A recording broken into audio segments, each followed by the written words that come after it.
You're listening to A Scary State. And this week, we're covering... You were so proud, too. You are listening to A Scary State. Let me try that again.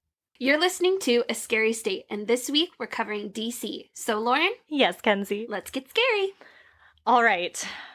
We have a fun thing that happened the other day. All right, so if anyone is listening, you know... If anyone is listening. Okay. You know about my true hatred for elevators. Well, Mackenzie was the one who was in the awful elevator experience with me. So. It was a little traumatic. It was very traumatic. It has extended, 10 plus years into my life. So, anywho. For me, I can go on elevators. I can go on them. Once it gets past, 5 floors, I start to get really nervous. But see, you're scared of the height of it, though. Yeah. I'm scared of the being stuck. I don't care how high it is. No. It's the being stuck that scares me. No, I'm afraid that we're going to get up really high, get stuck, and then fall. See, I know that's not going to happen because they have, emergency brakes. I don't know if that's not going to happen. Oh, see, yeah, that's not the part that scares me. But so, anywho, Mackenzie told me, okay, this is what happened. I've already told the story 900 times, so I'm not going to tell it again. But when we called for help in the elevator, the person who answered the phone on the elevator phone was a woman. Was a man. It was a woman. It was a man. So Mackenzie and I were having a sleepover last week, and of course, the elevator story gets brought up somehow. And we called my mom at 8:45 when she's already in bed, and she was like, oh, it was a woman. So I was like, told you. So Mackenzie has a ghost in her apartment. So we were... Whoa, wait a minute, back up. You're throwing in details. First of all, we asked a very specific ghost. No, see, okay. Either the ghost in Mackenzie's apartment or my grandpa. We were asking because... I think it was your grandpa. Because my grandpa was in the elevator with us when it got stuck. So we asked if it was a man who answered the phone, flicker the lights. Mm-hmm. If it was a woman, make a knocking noise. And what happened about an hour hold later, on. Lauren? There were some little tippy-tappy noises. There was not There were tippy-tappy noises. Yes, there were. There were tippy-tappy noises. I will admit it wasn't a firm knock, but there were tippy-tappies. Well, then... Tippy taps all the time. Shut up. Then an hour and a half later, I kid you not, Mackenzie and I are just sitting there, and all of a sudden... The lights flicker! And not just one little flicker that would happen randomly. No, it flickered on and off a couple times. It did. It was actually kind of terrifying. But I still don't believe it. And I still think now we're 2-2. We're 2-2. 2 people think it was a woman, 2 people think it was a man. Okay, you cannot deny a spirit... If a spirit has put forth the effort that I am sure it takes to communicate with the living, and you're going to tell him that he's wrong? Okay, but if it was Papa, here's the reason why he could be mistaken. When we were sitting on the elevator floor, my nails were digging into this poor man's arm because I was terrified. I thought your mom was on your side and your grandfather was on my side. He was next to me somehow because I was digging into his hand with my arm, or with my nails. Wow, really, I'm not sure if I have this whole story correct because the layout is wrong. Everything that I'm starting to think of is wrong. It was so traumatic to me, I remember everything. I mean, it was traumatic to me too, but the only thing I remember, or not the only thing I remember, the thing I remember was when the moment I started freaking out and crying with you... was when your mom asked where this person who was operating the elevator was. And she said we were in Dallas, Texas. Said we're in Texas. And then I lost it because I was like, how the hell is someone from Texas going to help us in Maryland? Yeah. But so that was our... It was a man. Traumatic ghost story. That came from a female. And, side note, Lauren lost it. Oh my god, it was so freaky. For someone who talks this big game of wanting to go to all these haunted places. Okay, but see, here's my thing, and I know people can side with this. When I asked for the knock or the lights flickering, I was ready. I was gonna handle it. It was gonna be wonderful. When I would go ghost hunting, you're waiting for these responses. You're like, hell yeah. But then when you're not expecting it, and you're just in this nice little happy area, and then something happens. Well, then you asked again, and I was like, do we really want this to happen again? Because I'm good with just one time. And then we decided that we didn't want it to happen again. No. So we did not let it happen again. But yeah, it was actually very cool. It could have very well been Albert, who's just fucking with us. It could have been. So he could be like, I'm here with Mackenzie. I'm going to help her out with this one. Yeah, his loyalties obviously lie with me. Of course. I mean, you kept a sweater. I still have it. Oh my gosh. But yeah, so that was actually, it was pretty cool. It was pretty cool. And then, oh my God, today, okay. So I know we're trying to be positive, but I drove to work today, and the time I went, it took me 45 minutes to get to work. It usually takes me 22. 45 minutes to get to work. Very specific. Well, yeah, I have it down to a T. So I counted from the moment that I stopped my car at a red light to the moment I started driving my car again when the light turned green. Do you want to know how long I spent waiting at stoplights? I don't know. 14 and a half minutes. Wow, that's insanely long. That's like how long it takes you to get here. Yeah. Yeah. Made me so freaking annoyed. So my 45-minute drive was spent with half or a third of it just sitting at stoplights. What does this have to do with ghosts? It doesn't. It was just annoying, and I just had to tell you. I was thinking you were going to tell me some story about Oh, yeah. No, I don't have anything scary. The time the lights last is scary. Well, in exciting news, we have officially covered all 50 states. Yes, we have. So that's why we're moving on to DC and the territories, and then we'll circle back. Yeah, and we have some exciting things that we're going to throw in there every couple weeks. So we're not going to tell you. You have to listen. Yeah. But yeah, so it's very exciting. It is exciting. So I guess we'll jump right on into DC. Yeah, what are some facts, man? So DC, like you said, is not actually a state. They don't have statehood, but it is the nation's capital and part of the United States, so it needs to be included. DC, also known as the District of Columbia, became the capital of the nation on July 16th, 1790. Though I found other sources with other dates, it seems no one really knows for sure what happened, but Congress met in DC for the first time in 1800. I almost said 18,000. Washington, D.C. got its name from George Washington and Christopher Columbus for the District of Columbia. Ooh. What? Oh, yeah, it's not great. Yeah, I didn't know that. Yeah, so the Washington's from George Washington. Christopher Columbus was long freaking gone by the time that we did this, and we couldn't pick anybody else to name it after? I know. You can't be surprised why they... I know. We still celebrate a holiday. That's true. Yes. Well, maybe not celebrate, maybe observe. It's not really a celebration. Well, although it's changed to Indigenous People Yes, Day. yes, it has. So it has. Indigenous... Washington IP? Washington Indigenous People? Yep. It's gonna catch on. So some weird laws. It is illegal to call someone a coward for not wanting to accept your dueling challenge. That makes so much sense because literally 1, 2, 3 out of the 4 things I'm talking about all have to do with a duel. Interesting. So that makes so much sense. Odd. Okay.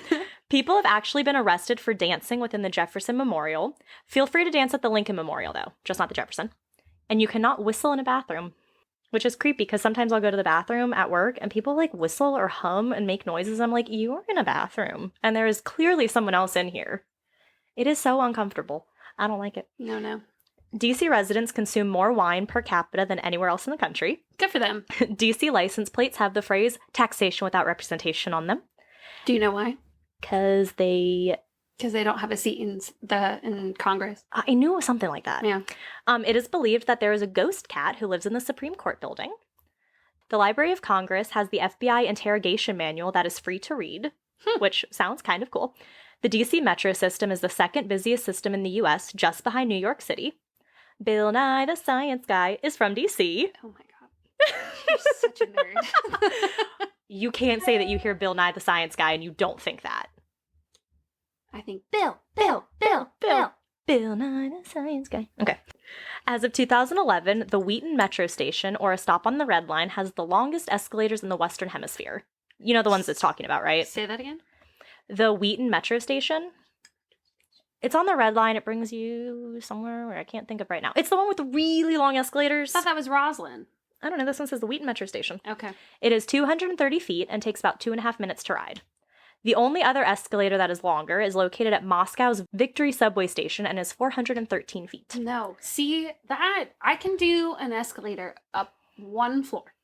It is creepy if you look down as you're going up because it just like gives you that like whole like vertigo dizzy feeling because you're so high. No, I'm just terrified of heights. Yes, I know. Under the Capitol building is an empty crypt. George Washington was originally supposed to be buried here, but wanted to be buried in Mount Vernon instead. I mean, I don't blame him. Yeah. Underneath this crypt is a nuclear fallout station. Shelter. that station. The Washington Monument, the huge pencil-like thing in D.C., will sway about 0.125th of an inch if the wind is at least 30 miles per hour. And you also know the monument is made up of 2 different colors of bricks and stones and stuff. I don't look that closely because if I get too close to it to where I could see that and I look up, you can see it from dizzy. like the road. It was because But I'm driving. Okay, you can still see it. I forgot to look up why, but I think it had something to do with it started being built and then there was a war, so they ran out of like what it was already being built with, so they had to build it with something else, so that's why there's a different color. If you were the first president of the United States and Jefferson and Lincoln have a whole damn building where they have, and Lincoln has this massive, massive statue. Yeah. And George Washington gets a building that looks like a fucking pencil. I'd be pissed. Once I went to D.C. during high school and we went to go visit and we wanted to find the Washington Monument. So we asked this guy on the street, we're like, hey, how do we get to the Washington Monument? He goes, oh, you mean the obelisk? And we're like, can you just tell us where it is? I mean, it does look like one. An obelisk. I don't know what that is. It's just like a big Pointy thing? The Washington Monument is technically an obelisk. Right, that's what I just said. It looks like one. Yeah, but you had no idea. Okay, but I wasn't wrong. But we were like, he's just being a dick and not telling us where it is and trying to be how cool. He was being a pencil dick. The 7th inning stretch in baseball actually originated in D.C. And there is a typo on the Lincoln Memorial. An E was accidentally chiseled instead of an F for the word future. It has been touched up, but can still be seen if you look closely. And something I really didn't know, apparently a musician named Jason Mendelsohn wrote an original and unique song for all 91 metro stations in D.C. He wrote the songs based on the neighborhood, history, and character of that particular station. It took Mendelsohn 6 years to complete all of the songs. Good for him. That's kind of cool. And then D.C. was dubbed the murder capital of America in the 90s. Did you also know that no building in the D.C. can be taller... In the D.C.? In the D.C. In the District of Columbia. There you go. Nothing can be taller than the Capitol building except for the Washington Monument. I did hear about that. Mm-hmm. That is very cool. So weird. All right, Mackenzie, what are you talking about? We're talking about some ghosts. That deals with, what was it? The dueling. The dueling. There's a couple duels in here that didn't end so well for these people. So there is obviously a lot of history in DC. So obviously, yes. Obviously. So it was very difficult to pick just one place. So I picked 4. No big deal. No big deal. And also sometimes like places, as we will see in the near future, they don't have a lot of information. There's a lot of haunted things, but each thing only has one haunted thing about it, and then that's about it. That's this. Yes. Yep. So, but all of these buildings are off of Lafayette Square, which is right by the White House. Mm-hmm. So each building has its own history and the stories for why it's haunted. So I'm going to cover the park and a few of the surrounding buildings. Okay. Going over their inception, haunted tales, and some of their ghostly sightings. So we're going to start with Lafayette Park. Lafayette Park sits on the north side of the White House. For as long as I have lived in this area, I have never known which side is the front and which side is the back. Of the White House? Of the White House. No idea. It all looks the same to me. Yeah. So I have no idea what side the north is on.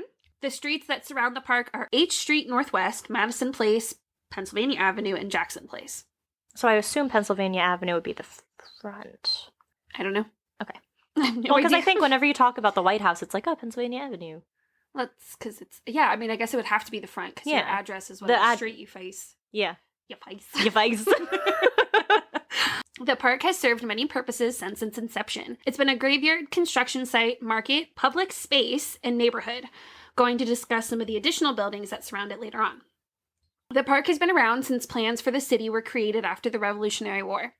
The park was first used as a construction site while the White House was being built. The park housed mostly enslaved African Americans who owners had rented them out to work on the construction. Mm-hmm. When Thomas Jefferson was president, the park was established into a marketplace. By the early 1800s, additional housing began going up around the park, including St. John's Church and the Decatur House. The common area was resoiled and trees were planted to turn the common area into the park it is known for being today. The naming of the park is rumored to be named after Marquise... Bless you. Oh, by the way, my mom wanted me to mention... Every time I talk about Roy or mention Roy on the show, that is my dog. She was like, you've mentioned he's your dog, right? And I was like, yeah, I'm pretty sure I have. She goes, okay, maybe just mention it one more time so people know it's your dog. Lauren is having an affair. Right, because when my mom was like, yeah, the psychic told you you're in love with two men and you said Joe and Roy, I want people to know that Roy's your dog. And I was like, okay, I'll make a little announcement. Yeah, when I would talk about Jimmy and I would say something about like taking him to the bathroom, people would look at me really weird as if I was taking a grown man to the bathroom. Yeah. So, that's fair. The naming of the park is rumored to be named after Marquis de Lafayette, the French Revolutionary War hero. Park has never officially changed names from President Park to Lafayette Park, but historical documents show that over time it became the common name used by visitors and residents of the area. So, why is this place haunted? Because of the park's many uses over the years, people have reported partial-bodied apparitions, most likely attributed to the park being used to house soldiers during the War of 1812. Some have said to have heard inconsolable sobbing and the clanking of chains, which is most likely attributed to the park's use as a slave market. So you said it's Marquis de Lafayette or whatever the name is. That's the guy from Hamilton. That's who Lafayette and Hamilton is based off of. Well, which is cool. Isn't Hamilton supposed to be... Well, yes. Historical? Yes, but I'm just saying, like, you know, I freaking love Hamilton, so if I can find something that has a connection, I will be happy about it. I fell asleep. I know you did. You were so, yeah. I know. I mean, the first time I saw it, I was like, all right, like, that's good. I don't know why people spend so much money on it. And then the more I watched it, I was like, ooh, I really like this. Yeah, I mean, I'm a fan of any good musical, but just not history. You love history, though. I do, but it's hard for me to understand what they're saying. That's why you have to do the subtitles until you know the songs. Okay. We did the subtitles. Yeah, I know we did. Yeah. Still fell asleep. Anyway, despite this dark past, these stories are not the park's claim to fame as the destination of ghostly figures. The park is the destination of a scandalous affair, murder, and linked to the first successful case of temporary insanity as a defense. Very cool. Mm-hmm. I know. That's why I picked it. Our story includes District Attorney and son of well-known writer Francis Scott Key, a representative of the United States Congress, and his wife. Representative Daniel Sickles was never known as a faithful man. In fact, his infidelities were so well known that even his wife could not hide from the publicity of her husband's sins. Oh, that's sad. Right? And guess who was the one who got blamed for an affair? The woman? Mm-hmm. Mm-hmm. It is most likely these affairs that brought Teresa Sickle into the arms of District Attorney Philip Barton Key II. Good for her. Nice strong name. Sickles was clearly a sick fellow. You're really proud of that, aren't you? Yeah. The two lovers would meet in secrecy in Lafayette Park. They would signal to each other by draping string out of a nearby house. Eventually, nosy people who couldn't mind their own business outed the two lovers to Daniel. The representative was enraged by this news and felt his reputation would be ruined from his wife's affair. Mm-hmm. I put that in all caps. Mm-hmm. From his wife's. Not his, but his wife's. Yeah. Of course. Because him doing it's totally fine. Right. But her doing it, that crosses the line. Exactly. Yeah. His were no issue, but his wife's would be the one that ruined him. Exactly. Mm-hmm. Daniel wanted revenge against his wife lover. His wife lover. Daniel wanted revenge against his wife's lover. Unfortunately, Daniel would get an opportunity to exact his revenge. Barton had no knowledge that his love affair had been discovered. He walked up to Daniel without a care in the world, and to his surprise, Daniel met him with a pistol instead of a handshake. Ooh. Barton pleaded for his life, but was shot 3 times by Daniel. Daniel's trial was as infamous as his affairs. He claimed temporary insanity as his defense, and while that defense has been used before, this was the first case where it was successful. Wow. Mm-hmm. So Daniel had gotten away with murder. But fear not, karma has a wonderful way of working itself out. Oh, we love karma. We do. Daniel was granted a military post in the Battle of Gettysburg. Not only was his entire battalion destroyed, but a cannonball severed his leg. The amputated leg can be seen at the Army Medical Museum today. Oh, where's the Army Medical Museum? I don't know. Because I went to a medical museum in Maryland, which I think you posted pictures about, because I took pictures of the not super graphic things. Did you see a leg? I think so, but I can't remember. I mean, there were, like, we saw prosthetics, like the beginning stages of all the prosthetics and stuff. No, this was his leg. Yeah, I don't know. His leg. Maybe. But then again, you know, all medical mystery museums and stuff have very interesting things. Right. Yeah, but it was really cool. It was like this random little museum in Silver Spring.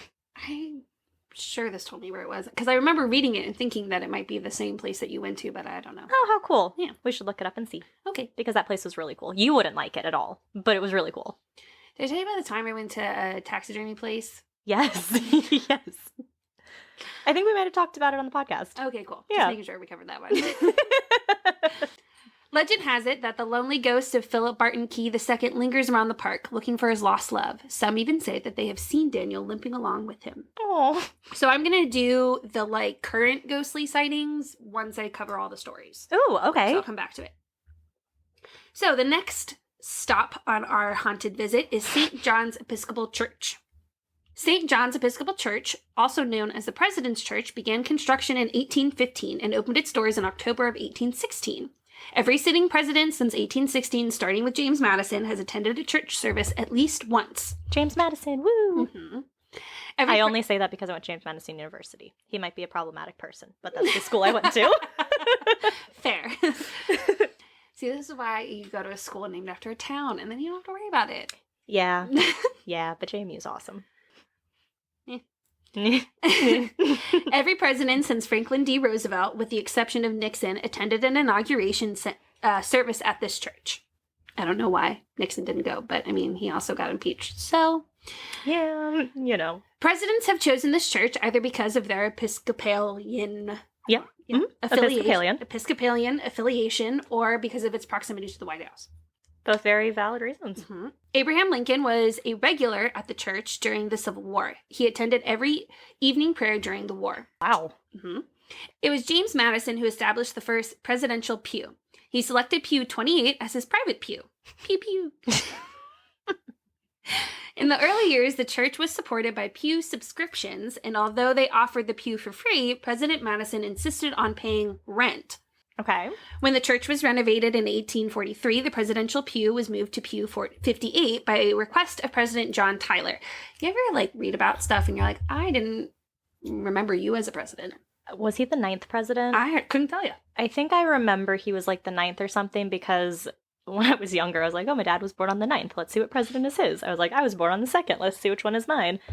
It's the only way. I feel like after 5, and then unless they were, involved in a war or something. His name was John Tyler. Yeah. 10th. Damn it. You're so close. I was so close. Who was the 9th? William Henry Harrison. Oh, didn't he die? Well, they all died. Yeah, on his 32nd day, he became the first to die in office. Aha, see? Damn. I know some things. 32nd day, jeez.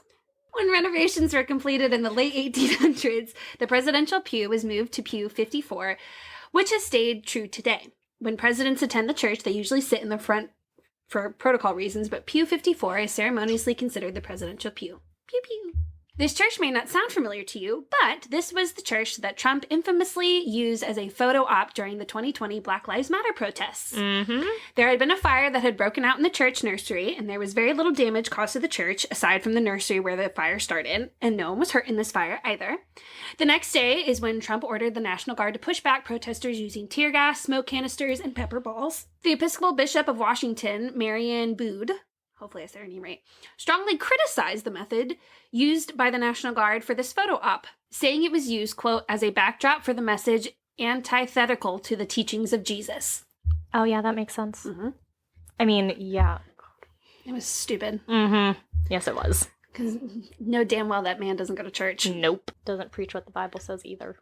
But I'll just sip my coffee. So why is this building a part of our spooky square? Just love me sometimes. A feature of the church I was going to say, at least that's one person. I'm just kidding. No, you're not. A feature of the church is its 1,000-pound bell that was built in 1822 by Paul Revere's son, Joseph Revere.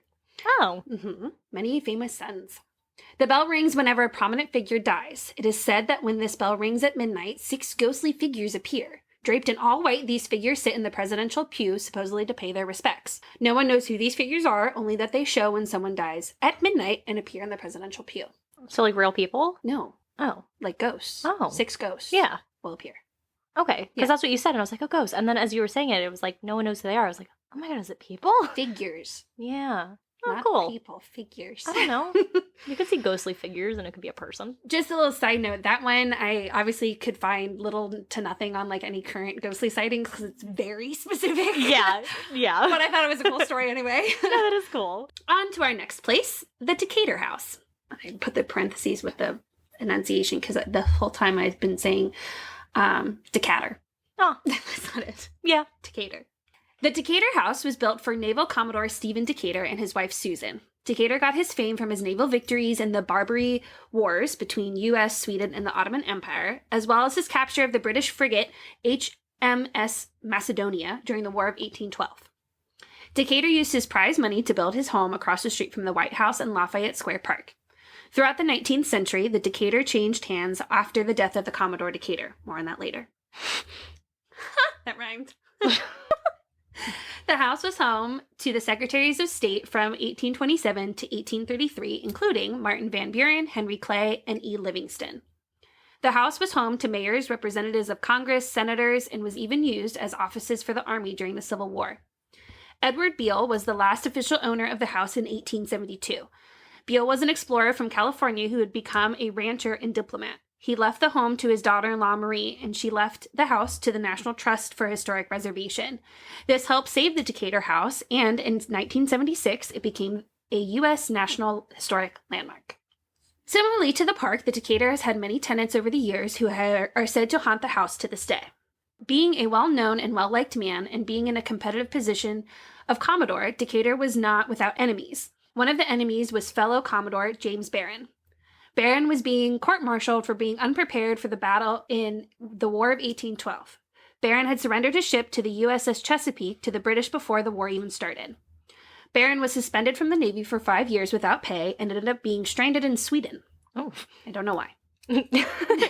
He was there for some reason. He was there for some reason. Barron and Decatur had been known to be rather unfriendly towards each other.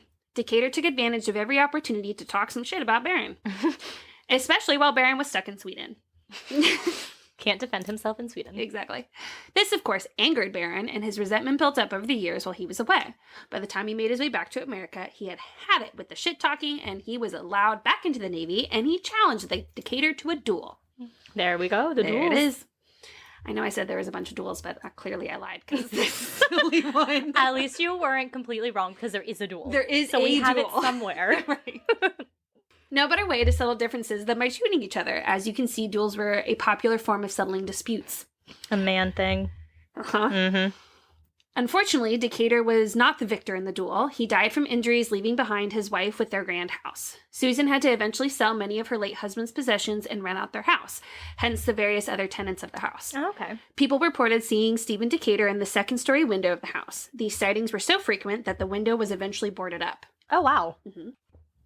Another soul haunts the Decatur House. Henry Clay was one of the owners of the house. He was one of the secretaries of states that occupied during that time. One of Clay's slaves, Charlotte Dupuy, sued Clay for her and her children's freedom. Unfortunately, but not surprisingly, she did not win her case. After a decade of tense but nonviolent protests in the house, Clay finally granted Mrs. Dupuy and her daughter their freedom. However, their son did not gain his freedom until 1844. Some say her ghost is roaming the hallways of the house begging for the freedom of her children. Oh, Mm-hmm. that's sad. It is sad. And that one I'll get to a little bit later, but some of the museum staff have said that they heard cries and things coming from like the attic, which is where the slaves would have been. Yeah. So, and finally, our last stop on this historic tour is the Octagon House. And this one was really cool, not because of its name, but because of how long there have been ghostly happenings. And I've heard of the Octagon House, too. Yeah. I think that's a thing that if you live around this area, you've at least heard of it before. Oh, for sure. So, finally coming to our last stop on our ghost tour, probably one of the longest-running haunted houses. Reports of ghostly happenings began in the late 1800s to the early 1900s in this house. Despite its name, it is not actually in the shape of an octagon. Oh, that's depressing. Mm-hmm. Not even close. Yeah. When you look at it. The Octagon House actually only has 6 sides. The home was made as a winter home for John Taylor III and his family. He was at one point considered one of the most wealthiest Americans post-Revolutionary War. Wow. The house was designed by William Thornton, who also designed the Capitol building. The Octagon House also housed President James Madison and his wife Dolly. The British had set fire to the White House during the War of 1812. Because of the damage, the Octagon House was offered as a temporary residence to the Madisons. The Madisons paid $500 for 6 months to rent and stay in that home. What is that in today's money? A lot more. But still, $500 for 6 months, like one payment of $500, that was for the whole 6 months. Uh-huh. Damn. I would give my right leg to have that kind of rent. And Right. I don't even live in the city. The house was also used during the signing of the Treaty of Ghent, which ended the war between the U.S. and Britain. The Octagon House was also home to the many servants the Taylor family had. It is said that much of the family's wealth was built on the shoulders of these servants. Winnie and Harry Jackson were separated from their children who were working the family's plantation in Mount Airy, Virginia. One source said that Taylor had upwards of 500 slaves. God. I know. Taylor and his wife stayed in the Octagon House for the rest of their lives, and both of them died at that home. So was D.C., I guess, then considered Southern? I don't think he was considered anything. Oh, interesting. Because you would think someone with like that many slaves, you would be kind of under that line or whatever, the Mason-Dixon line. Well, just because you were below the Mason-Dixon line doesn't mean... Yeah. Because there are plenty of people above the Mason-Dixon line. That's still, yeah. Yeah, it was that's just true. not as... Well, because if you think about it, the land up here, there wasn't a need for it because it wasn't being used as farmland. Yeah, at least That's up why here. More southern, there definitely was. Yeah, because they had all the plantations and they didn't want to lose their free labor. Mm-hmm. God forbid they work themselves. The Taylor children rented out the Octagon House after their parents passed. In 1898, the American Institute of Architects purchased the house, and the house officially became a landmark in 1960. Today, the Octagon House is a museum displaying some of the historic events that have occurred in the home over the years. Hauntings have been reported in this house since the late 1800s. Mary Claimer Elise, Probably Elise. I don't know. tells of a story in her 1874 10 Years in Washington. Tells a story by someone who went to dinner at the house. This guest was very skeptical about the rumored hauntings until the bell started to ring, yet no one could be found causing the ringing.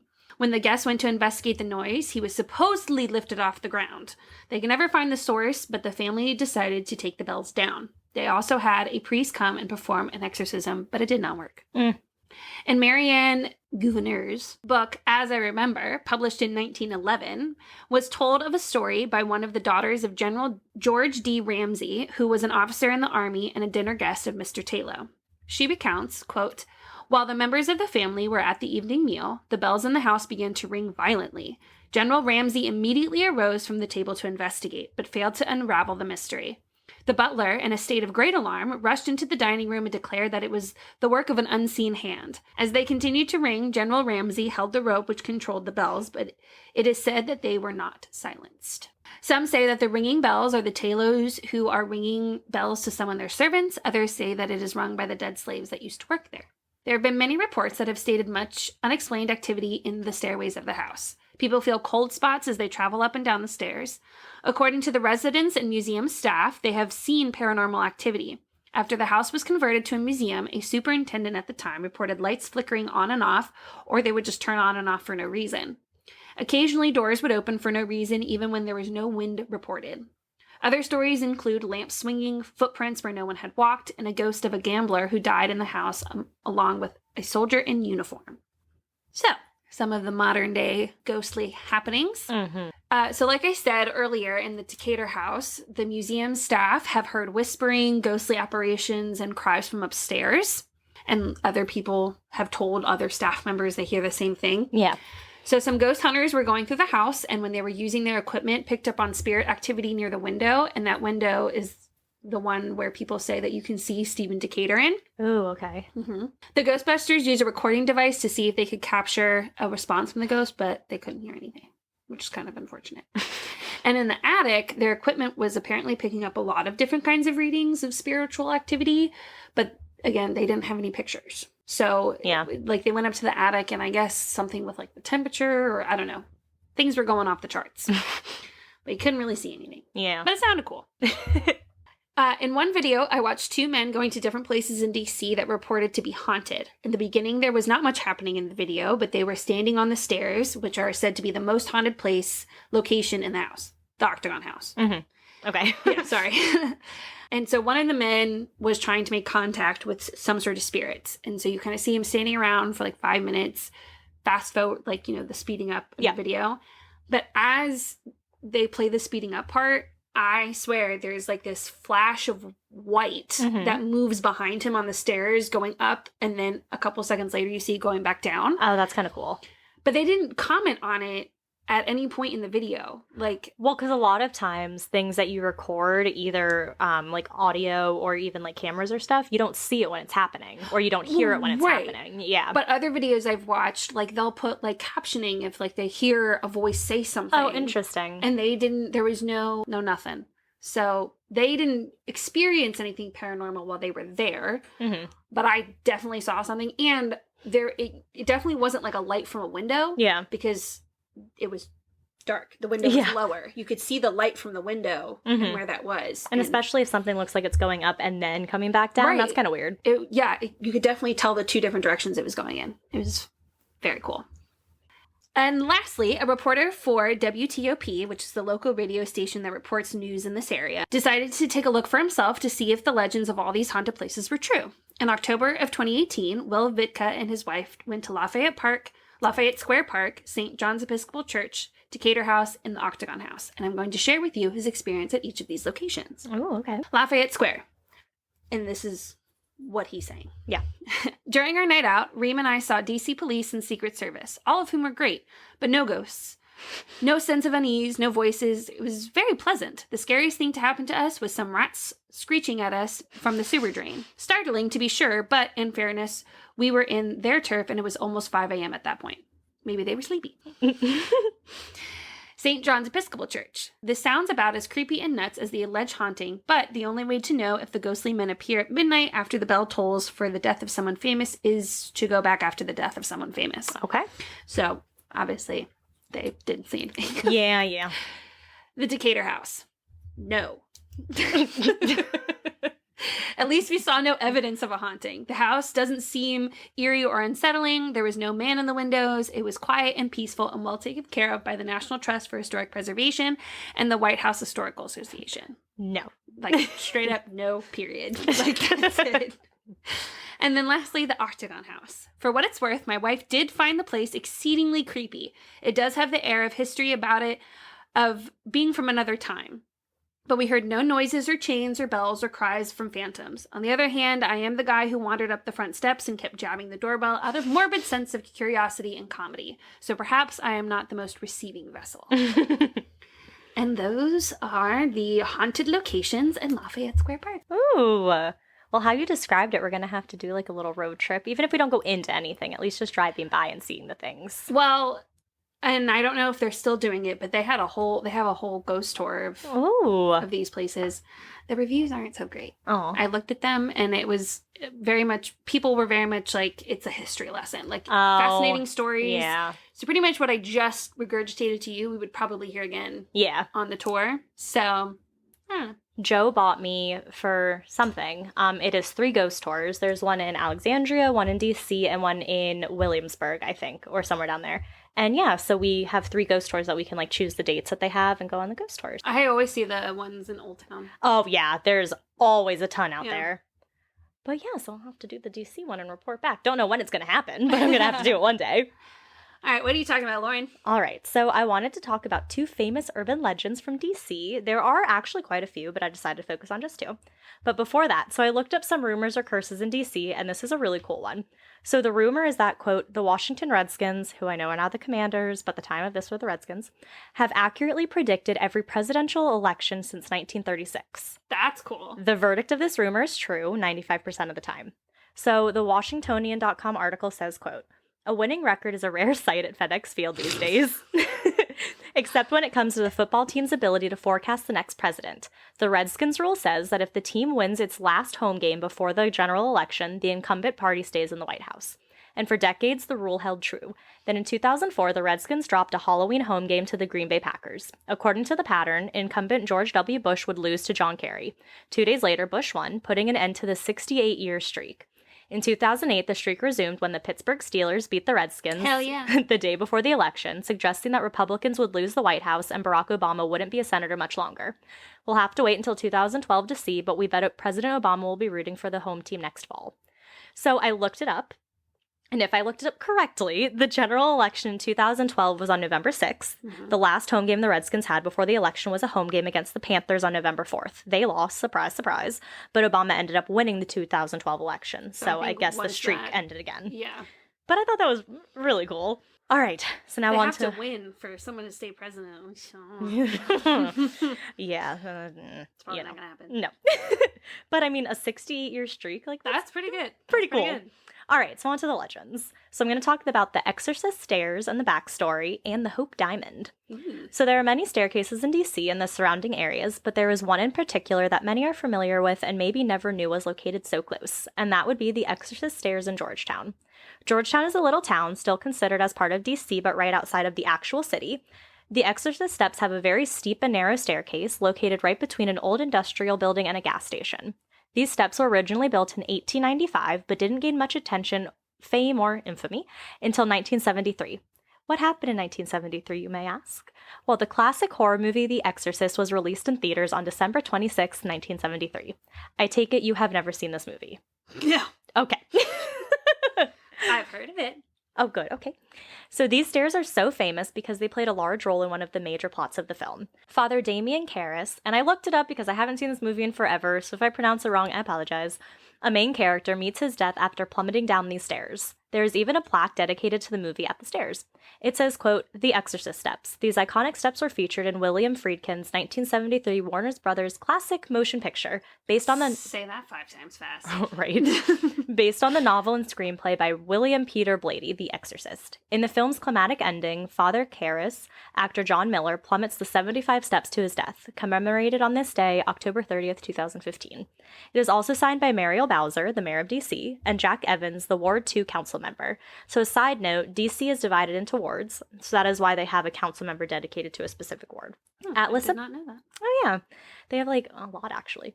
Atlas Obscura had the best description of these steps. Quote, "The stairs themselves, which provide a shortcut between Prospect Street northwest above and the Canal Road northwest below, are made somewhat inherently creepy by their narrow dimensions and ivy-covered walls. The payoff upon reaching the top is minimal, revealing a rather bland concrete pathway leading to the steps. Still, it is a worthwhile stop for movie buffs or anyone looking to incorporate a touch of spookiness into their daily workout." I love how it like has this buildup of what you're going to see at the top, and it's just a bland thing. Well, because the exorcism didn't actually happen on these steps. It was just a movie. No, I know. I just think the description that they gave of like the ivy-covered steps and it tells you when you get to the top is like nothing cool.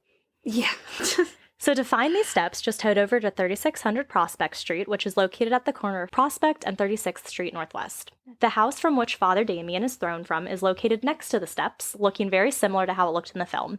And the current owners of the house are apparently really cool and very welcoming of people taking photos next to the gate and trying to recreate the scene. So there's a funny picture that we're going to have to find to post. So there are 2 priests who visited the stairs and took a photo laying down at the bottom of them, just like how Father Damien looked after he fell down the stairs. That's good. It's good. Very funny. I have also visited the stairs. It was forever ago and I was so young, so I don't like really remember it that well, but I'd be down to like go walk by it again. So obvious. Walk by. I'm not walking up those things. It's a good workout apparently. 75 steps. Yeah, you walked up 16 flights. I was not in a good headspace to take an elevator that day. Shit. So, obviously, the events that occurred on these steps are fictional, but people who have visited the stairs have reported an eerie feeling as they take a little climb up the 75 steps. But based on DC folklore, every time a person attempts to count the number of steps, they will get a different answer. Really? So you're going to have to climb up We're it. going to have to climb it now. It's going to have to happen. But the inspiration for the book and eventual movie had to come from somewhere, right? Well, author and screenplay writer William Peter Blatty did get inspiration from his book, which came out in 1971. It all came from the actual case of a 14-year-old boy from Prince George's County who had supposedly been possessed by the devil. Had purposely? Nope. Purportedly. I said the word, I was like, oh, that was so wrong. Purportedly been possessed by the devil. The Washington Post even made this story about the boy the front page story in their August 20th, 1949 edition. It was titled, quote, Priest frees Mount Rainier boy reportedly held in devil's grip. When this article was released, Plady had been attending Georgetown University. Then in 1993, another book titled Possessed, The True Story of an Exorcism was released. This was written by a man named Thomas B. Allen who had reinvestigated the story. His account was based on a diary that had been kept for decades. The diary belonged to one of the Jesuit priests who had participated in the original exorcism. The diary was made public a few years ago by the St. Louis University Library. So according to Allen's book, Possessed, The True Story of an Exorcism, the story all starts with a young boy named Robert Mannheim. But some priests apparently gave him the pseudonym Rolando, but he also had the name Ronald Hunkler. Are they rolling in the dough? Oh my god. So there are like a ton of different names for him, so I'll just say Robert. So he was 14 at the time that everything happened. I'm not going to go into the whole backstory in too much detail because most of the possession happened in Maryland, then continued on in St. Louis, Missouri. So, what? How does one get from Maryland to Missouri? They drive? That's far. It's not that bad. That's far. I feel like if you have a possessed son, you're going to go where you need to go. I mean, can you imagine that drive? No, that would be like, awful. I would want to pick a priest that's closer. Yeah. Like, I mean, they had reasons they went to St. Louis. I think it was like sure. family lived there and there was a good hospital. But so whenever we come upon Missouri again, I may have something to talk about. So Robert was 14 when he started to play with Ouija boards. That just started a downhill. See? And you want me to do creepy shit and we can become possessed. I never want to play with a Ouija board. Huh. Ever. I will never, ever want to touch one. No, that'll never be a thing I do. When I was a kid, we used to have a card game where, like, I remember you telling me about red this. was yes and black was no, and so we would ask questions and flip over cards. Didn't something happen once? Yeah, but it wasn't like anything worthwhile. It's just my dad scared the shit out of us because we were like in the spare room and we were playing the game and like we were really engrossed in it, and my dad is just standing there in the doorway. And you know my dad, he's fur from head to toe. And so all we see out of the corner of our eye is this big hairy beast that scared the crap out of us. So that was really the only thing that happened. I mean, we like thought we were talking to ghosts. Yeah. When it said yes and no, but... Well, you should never, because this started a downhill spiral of odd things happening in his house, which then moved on to more intense experiences, which ultimately ended in Robert being possessed and an exorcism needing to be performed. Apparently, over 30 exorcisms were performed. Okay, so... That's a lot. Yeah. On one person? Yeah. So... At what point do you like, okay, maybe he's just an asshole? When you know how he was before he got possessed. Well, he's 14, adolescence, puberty. Yeah. Maybe he turned into an asshole. When I go into the story, when we cover Missouri, you'll see what it was. There were, like, things coming on his skin, like he was getting scratched, like all this bad stuff. But so my team lead, so I was talking to him at a happy hour, and I was, like, telling him about the story of DC. And he said he went to the same school as Roland, and that it was one of the schools, like one of the rooms in the school or something, not at the same time, but like he went to the same school. Right. And that the school, one of the rooms was boarded up or something because of this whole thing. And that the school is located in DC. So I did look up the school that Roland attended, and it was in DC. So the movie is obviously a little different and instead revolves around a girl named Reagan McNeil who lives with her parents in Georgetown. After some events that happen with the priest, Karras, thinking he is unfit to be a counselor, Reagan eventually is possessed by a demon. Reagan begins to show true signs of possession to include different voices, speaking in tongues, abnormal strength, cringing away from holy water, killing another person, turning her head 180 degrees, and such. Finally, Priest Karras is able to get the permission to perform an exorcism on Reagan. They begin, and after many awful things happening and the demon Pazuzu knowing a lot of personal information... wait, what's it called? Pazuzu.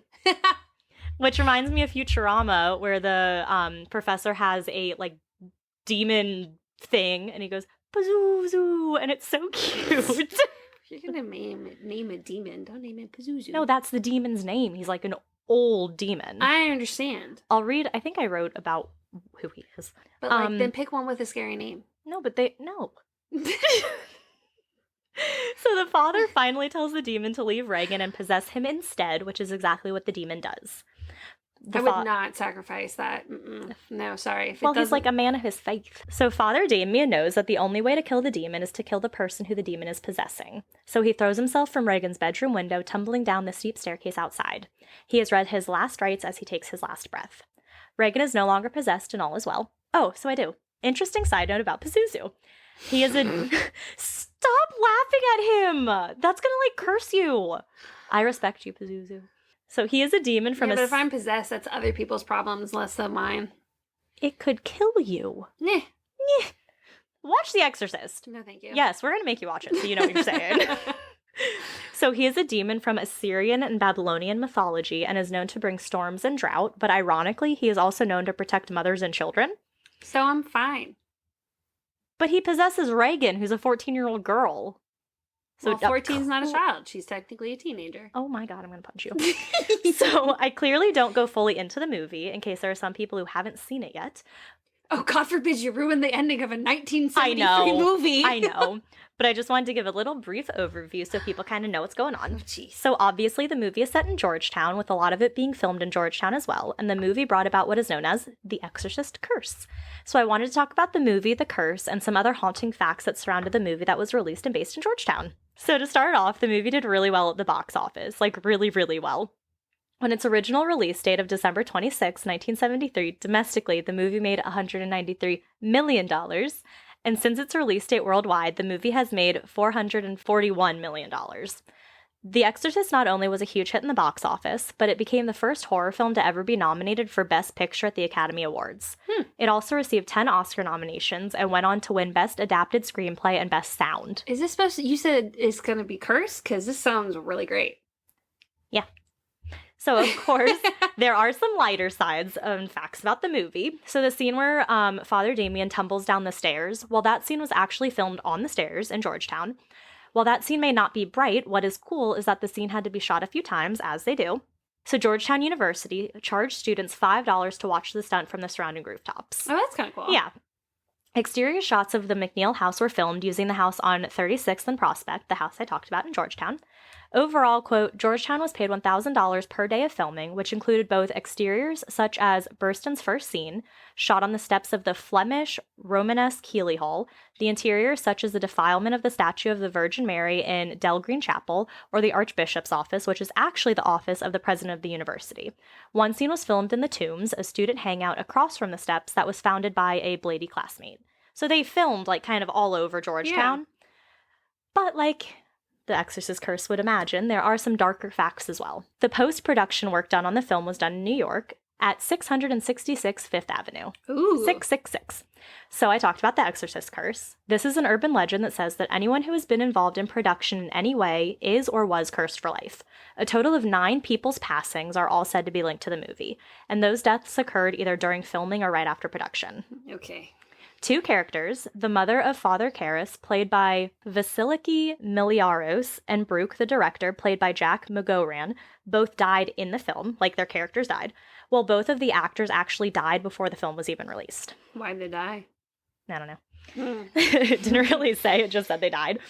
This list also includes Max von Sydow, who played Father Lancaster Marin's brother, Linda Blair's grandmother, a night watchman, and a special effects expert. Also, the son of Mercedes McCambridge, who voiced the demon that was possessing Reagan, murdered his wife and their 2 children before taking his own life in 1987. That has nothing to do with the movie. But what it's saying is they were all related to the movie, and then this many people died to people who were related to the movie. Mm-hmm. Linda Blair, who played the main character Reagan, and Ellen Burstyn, who played Reagan's mother, both suffered serious back injuries while shooting different stunts. Mainly, Well, yeah. They're spazzing out. Of yes, course but it's like the curses. Like, these people shouldn't be getting hurt. If you are spazzing out like they do, you should be able to film in a safe way. You shouldn't be getting hurt filming a movie. That's why they have stunt doubles. What do you mean you shouldn't get hurt filming a movie? Do you know how many people have gotten injured? Yes, but they shouldn't is the thing. Okay. Mainly the ones where the characters are thrown about the room. So the thing is, like, she was supposed to be in a harness that would pull her lightly to make her look like she was being flown against the wall, but it pulled her rapidly. That sounds like human error. It is, but it's a curse that happened. Okay. So this was a very serious injury that she ended up with, one that resulted in permanent injury to her spinal cord. So one of the screams she lets out during the movie was actually a real scream she let out when she got injured. Ouch. Yeah, it was creepy. A toddler was also injured by a motorbike during filming. A man named Billy Graham, who was an evangelist, claimed that there was actually a demon present inside of the film's celluloid rolls, and that... Did you just roll your eyes? Yes. Kenzie! and that even just watching the film can invite demonic possession.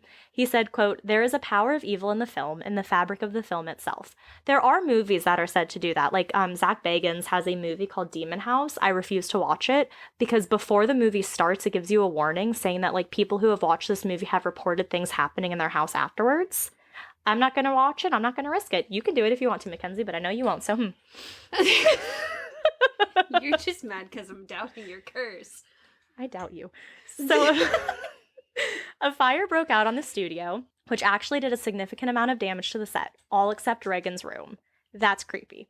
This fire caused a delay in filming of 6 weeks. After the fire, actually, a priest was asked to come bless the set because so many people believed the set was truly haunted. Paul Bateson played... Oh, this is weird. Paul Bateson... If nothing else, this will be the thing that gets me. Paul Bateson plays a radiographer who takes Reagan through some medical tests to include the cerebral angiography. So what they did was they went to an actual hospital and used actual like doctors to film some of these scenes, which was cool. So he was a real-life X-ray technician, which is why he was asked to play the role. Well, in 1979, Batesman was arrested for murdering Addison Verrill, a journalist and film critic. Verrill and Bateson met up, the two engaged in sexual activities, and then Bateson bashed Verrill in the skull with a skillet, killing him. While on trial for this murder, Bateson actually bragged about other men he had killed and how he had dumped their bodies in the Hudson River. River? In New York. But because this hospital was up in New York, because they filmed between New York and Georgetown. Oh, okay. But he was still part of, like, the cast and crew. Yeah, okay. Yeah. Got it. So he is suspected of being the unknown serial killer who had been targeting gay men from 1977 to 1978 and wrapping their remains in plastic bags, which soon became known as the bag murders. Unfortunately, there was no concrete evidence to link him to any of those murders, so Bateson was sentenced to only 20 years for killing Addison Verrill and was released from prison in 2004. What? Mm-hmm. But I think it's because he killed a gay man. Probably. Yep. The movie received an R rating, which meant that technically children could see the movie as long as they were with an adult, but DC was not about that. They threatened to arrest anyone who sold a ticket of the movie to a non-adult. So even though you were legally allowed to go see it, they didn't allow it. That's a bit dramatic. I know. So if you're ever in the area, go check out the Exorcist Steps, try counting how many there are, and remember all of the creepy things related to the movie. I think there is a curse, so... We'll have to do Hollywood curses one day, because there are a lot of different curses with, like, other movies and stuff. Like, Poltergeist had a Poltergeist curse, and because they used real bones instead of fake skeleton bones and stuff. Do you ever think, though, that maybe some of this is psychosomatic to these people who are working on it? Like, enough people have told them? No, but maybe. So, therefore, your brain is, like, But if you link things? this many things, though, because, like, the main character in Poltergeist was murdered by her father. Another boy in Poltergeist was almost choked to death on set when something malfunctioned. So it's just, like, all these weird things. Like, there are some movie sets that you hear nothing bad happening. So when all of these things happen on one, it's kind of weird. I can see what you're saying. Yeah. So then we have the Curse of the Hope Diamond. So if you live in or near DC, you have probably heard of the Hope Diamond and the curse that surrounds it. And many people have probably seen this diamond at one point or another. Have your students ever, like, gone there on a field trip or... Don't even get me started. Okay. So I think I probably saw it on a field trip, and I also played tourist with Joe in DC, and we went and saw it. So it's located at the Smithsonian's National Museum of Natural History in the Harry Winston Gallery in Washington, D.C., and it is a legendary 45.52 carat Hope Diamond. I have seen it because I have gone to that museum. Yeah. So this diamond is believed to be worth around $200 to $350 million and is said to be one of the world's most valuable diamonds. The diamond has a beautiful and unique blue color to it. This comes from the small amount of boron molecules that are embedded in it. It is believed that this rare diamond originated from India around 1666, but is estimated to be much older. Experts have estimated that this diamond is around 1.1 billion years old. Wow. And how is it estimated to be this old? Well, it was deep within the earth, just forming. Actually, Jeffrey Post, a Smithsonian curator, said that this diamond is actually a rare scientific specimen and is important in order to provide insight to how diamonds are formed in the earth. Back in the early 20th century, a legend formed about where this diamond had come from. The legend was that this diamond was on a statue of the Hindu goddess Sita, who is the avatar of Vishnu, and that the diamond had been stolen off of that statue, which was located in Kolar Mine in Guntur, India. Shocking. White people stole it. Yeah, pretty much. Yep. So in his book, The Unexplained, Carl Schuker says about the diamond, quote, "It sparkled in the brow of an Indian temple idol until it was impiously plucked out by a thieving Hindu priest, whose punishment for this unholy act was a slow and agonizing death. It was apparently unearthed in the Golconda mines by the Krishna River in southwest India, and made its European debut in 1642, wherein it was bought by a French merchant who sold it to King Louis XIV for a handsome profit, but was mauled to death by a pack of wild dogs. So the man who stole it was mauled by dogs. Ah, got it. Because he was cursed by the Hindu priest. I know, a lot of weird words, that's what it boils down to. Got it. So stories started to circulate about the curses surrounding the Hope Diamond back in the Victorian era, and those stories date back to even when it was first found in 1666. So the first story is believed to date back to when it was first discovered.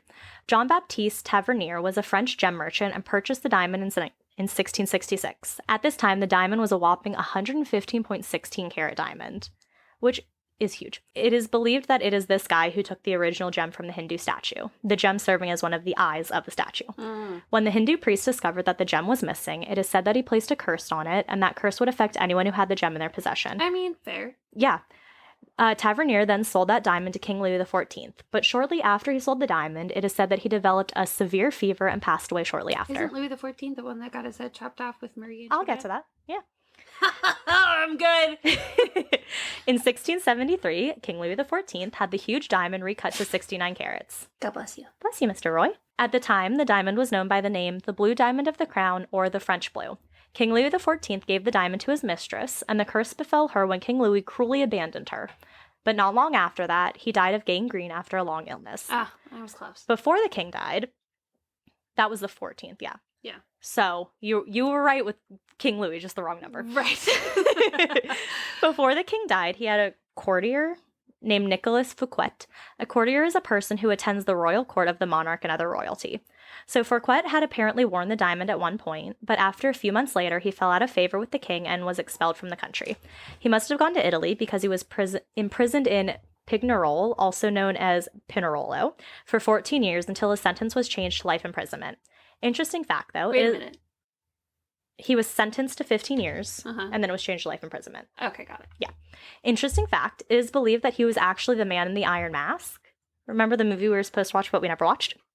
I came over for a sleepover, and we were going to put that on, and we had it on the TV. We just never pressed play because we kept talking. The Man in the Iron Mask? Mm-hmm. Oh, it's such a good movie. I was willing to watch that? Yeah, it's with Leonardo DiCaprio. It's a really good movie. It's not scary at all. I don't recall. It happened. We just didn't watch it. That's probably why I don't recall. Yeah. But there's no evidence that this man was actually the man in the Iron Mask to prove one way or the other, so, there's no way to know. It is said that he was disgraced and died in prison. Then in the 1700s, around 1793, after the death of King Louis XIV, the diamond was passed on into the possession of King Louis XVI and his wife, Marie Antoinette. There it is. During this time in France, there was a lot of political unrest and upheaval. First, Louis XVI was executed, then just 9 months later, Marie Antoinette was executed. Both were beheaded. Many say it was obviously the curse of the diamond, but some disagree and say that Marie Antoinette never actually wore the diamond, as it was reserved to only be used by the king, but you never know. Never know. Also in the 1700s, sort of around the same time as above, Marie-Louise, the Princess of Limbaud, was part of Marie Antoinette's court, her inner circle, and one of her closest confidants. It said that Marie-Louise was also the temporary holder of the diamond for a time. But shortly after being in possession of the diamond, Marie-Louise was also killed and in a truly horrific way. She was decapitated, stripped, and disemboweled. Damn. Her head was then impaled on a spear, and when Marie Antoinette was in prison awaiting execution, Marie-Louise's head on the spear was carried by her jail cell for her to see. Ah! Yeah. Oh, look, I got goosebumps. Oh, that's so gross. Oh, I know, it's really bad. Then, in 1791, during the French Revolution, the diamond was recut again, this time to the current shape that it's in, to its 45-carat state. This recut was... Damn, so it went from 100-something to 45? 115 to 45, yeah. Because people kept cut... Why are you going to cut the diamond? Make it smaller. To fit it into the things that they wanted it to fit in. Oh. I think King Louis XIV, or the 16th, one of them, had it in, like, this... I don't know, it was like this, like, picture kind of thing that had a ton of different gems, and it was one of the main gems in it, so I guess to fit it into that, they had to cut it. I don't know. And then it makes you wonder, where did all the other parts of the diamond go? Like, if you're cutting it down, is that how that works? I have no idea. I don't either, so I don't know. So this recut was completed by Wilhelm Falls, a Dutch jeweler. But just like many, many before him, Falls met an untimely demise. His son allegedly stole the diamond, murdered him, then completed suicide. Sorry. Kenzie! What was that laugh for? Just whenever you say untimely demise, like, I'm thinking, like, something out of another human's control. But, like, when it's another person in their greed. Oh, yeah. Yeah, not great. That's when it's like, okay, I mean, yeah, it's untimely, but, like, there's clearly cause for that one. Well, yeah, but it's untimely. So after that, the diamond disappeared for a while before it turned up in London in 1839. A banker named Henry Thomas Hope purchased the diamond and cataloged it in a gem catalog that he and his family, the Hopes, owned. Surprisingly, Henry Thomas Hope did not meet an early death after being in possession of the diamond, but the diamond did officially take on his name. Around this time, the diamond somehow made it into the possession of a Russian prince named Prince Ivan Kanatovsky. This prince lent the diamond to a French actress named Laurence Ledoux, but soon after lending it, the Russian prince shot and killed the actress. The Russian prince didn't make it away scot-free, though. He was soon stabbed to death by revolutionaries. What do you think Scott is? That's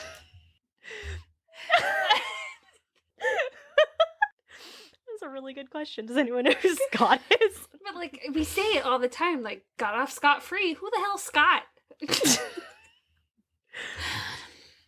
S-C-O-T. I don't know the difference. Scott has 2 T's. So what is that, Scott? Just 1 T. I don't know. Scot-free. Then in the 1900s, a Greek trader named Simon Maioncharides came into possession of the diamond. He quickly sold it to a man named Pierre Cartier in 1910. But shortly after the sale, Simon lost control of his vehicle and ended up going over a cliff. See, now that is an untimely death. But another source said that Simon was thrown from a precipice along with his wife and children. So he either drove off a cliff or was thrown off of something. At some point around this time, a sultan had the diamond and went, quote, insane. But before he died, the sultan gave it to Abur Sabir to polish. Soon after, Sabir was imprisoned and tortured. And a man named Habib Bey drowned, as well as another man named Salim Habib. But there are reasons to believe these may be the same guy. So why did nothing happen to the Hope guy? I'll get to it. Okay. So Kalub Bey, who was the guardian of the stone, was hanged in Turkey by a mob. Haver Agha, a Turkish attendant, was also hanged after having it in his possession. Word and rumors about the curse associated with owning, wearing, or touching this diamond spread, and in 1908, the Washington Post wrote an article, quote, Hope Diamond has brought trouble to all who have owned it, talking about this curse. In 1909, The Times, a newspaper based in London, wrote about the diamond, quote, its possession is the story of a long series of tragedies, murder, suicide, madness, and the various other misfortunes. So word of the curse and this misfortune that followed the diamond were spreading literally all over the world. Sometime between 1910 and 1912, Pierre Cartier sold the Hope Diamond to a rich heiress named Evelyn Walsh Mclean for a considerable amount of money. That's Diamond Guy. Pierre Cartier. Yeah. He was now in possession of the diamond. Right. But isn't Cartier like a jewelry thing? I don't know. Is he? I think so. Oh, interesting. One legend about Mclean is that she placed the diamond on her dog's collar, but another says that because she was a Washington, D.C. socialite, she was often seen wearing the diamond. Mclean had heard about the misfortune surrounding the diamond, and it is believed that Cartier maybe embellished some of the tales as well. You see, Mclean had an affinity for cursed and bad luck things. She would say that things that brought others bad luck actually brought her the opposite, good luck. But after coming into possession of the diamond, she also found herself facing many misfortunes. First, her mother-in-law passed away, followed quickly by her 9-year-old son. Aww. Other sources say 10, and some report he was hit by a car. 2 of her servants died. Her husband left her for another woman. Edward Mclean, her husband, ended up being committed to a mental institute. Her daughter overdosed and died. Mclean had owned the Washington Post at a time and was forced to sell it after her daughter's death for reasons unknown. This loss ended up adding a mountain of debt to her plate. She then died from alcoholism, others say pneumonia. Very 2 different things. It is unsure when she passed away, but in 1949, her surviving children finally sold the diamond to a well-known jeweler, I believe in order to help pay off their mother's leftover debt. Mm-hmm. This jeweler, Harry Winston, ended up donating the diamond to the Smithsonian Institute in 1958. Interesting fact, they sent it through USPS for only $2.44 in postage. Damn. But they had insured it for $155. That makes it... $155? That's it? Back in 58? I don't know. I know. When I read that, I was like, that doesn't sound like a lot of money. Right. That doesn't sound right. So it had to be shipped, and James Todd was the unlucky person who had the diamond in his possession in 1958 as it was being shipped to Washington, D.C. Shortly after dropping the diamond off at the Smithsonian, Todd got into a car accident, which resulted in him losing his leg. He then got into another accident, which ended up with him getting a concussion.